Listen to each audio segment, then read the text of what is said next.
Olá, turminha. Então, dando continuidade na questão das influências culturais, tá? Nossa aula de humanidades hoje, ela é na página 37 e 38 do livro. Então, é uma continuidade do conteúdo sobre influências culturais. E a gente vai falar hoje sobre a questão do açaí, do guaraná, do cupuaçu, caju, a farinha e mandioca, que são algumas dessas influências culturais indígenas na alimentação dos brasileiros. Mesmo depois de muitos povos indígenas terem passado pelo processo de conquista e extermínio, eles nos deixaram diversas práticas culturais. Nesse contexto, começamos com um ponto de partida a pensar na influência de diferentes culturas indígenas em nossa culinária. Por exemplo, uma delas é a utilização da mandioca e seus derivados, como a tapioca, o beiju, o polvilho, a farinha de mandioca e entre outros. Exemplo também, o costume de socar a carne em ervas no pilão, além da grande diversidade alimentar que os povos europeus tornaram conhecimento pelas interações estabelecidas com os povos indígenas. Então, fala desse conteúdo também é interessante ressaltar que a cultura indígena não ficou no passado e dialoga o tempo todo com a nossa identidade. Além da influência indígena em nossa alimentação, herdamos também práticas populares da utilização de plantas para a cura.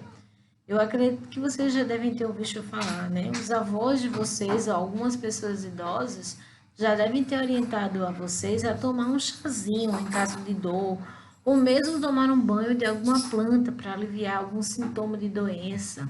Essa relação do indígena com a natureza faz parte de uma cosmologia própria que pensa de maneira diferente da sociedade das ciências ocidental.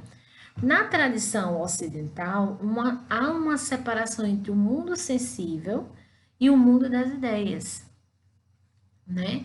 Esse mundo sensível está muito ligado aos nossos instintos, enquanto o mundo das ideias é muito ligado à razão e ao desenvolvimento da ciência.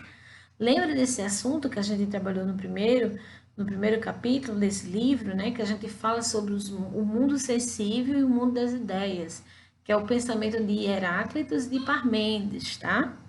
Então, a relação da natureza, e a sociedade é a pauta da sustentabilidade, tem ganhando as agendas das políticas públicas e a sociedade tem buscando alternativas mais sustentáveis para pensar na produção de alimentos. Então, o tratamento de doenças e a utilização de técnicas menos agressivas para a construção civil, entre outras, possibilidade de estabelecer uma relação entre a natureza e a sociedade, comprometida com as futuras gerações, e muitas vezes as comunidades indígenas e sua relação com a natureza podem auxiliar no cuidado com o meio ambiente. Então, a cultura dos povos indígenas é muito diversificada, uma vez que se trata de muitas etnias. Essas diferentes etnias apresentam diferentes costumes, com a relação e a alimentação e ao manejo da agricultura. Então, assim, os exercícios a seguir, eles buscam, aguçar a sua curiosidade sobre a temática indígena e investigar algumas etnias indígenas e seus costumes alimentares, as suas crenças com relação a esse alimento no organismo. Então, além de suas explicações sobre a razão e emoção e a ciência. Então, vocês irão fazer duas atividades de humanidades, tá? Uma ela está na página 37, que são as questões de 24 a 28. Vocês irão responder na plataforma e vocês têm um exercício da página 38, que são as questões de 29 a 31. Observem que a questão de número 31, ela não será executada hoje, ela será executada quinta-feira, quando a gente irá fazer a correção dessa atividade. Vocês irão fazer em casa a questão 29 e 30 como forma de pesquisa, certo? E na quinta-feira, com a atividade concluída, que vocês irão fazer a correção, nós iremos fazer a questão 31 em sala, que é dar a oportunidade de vocês de compartilhar aquilo que vocês pesquisaram, certo?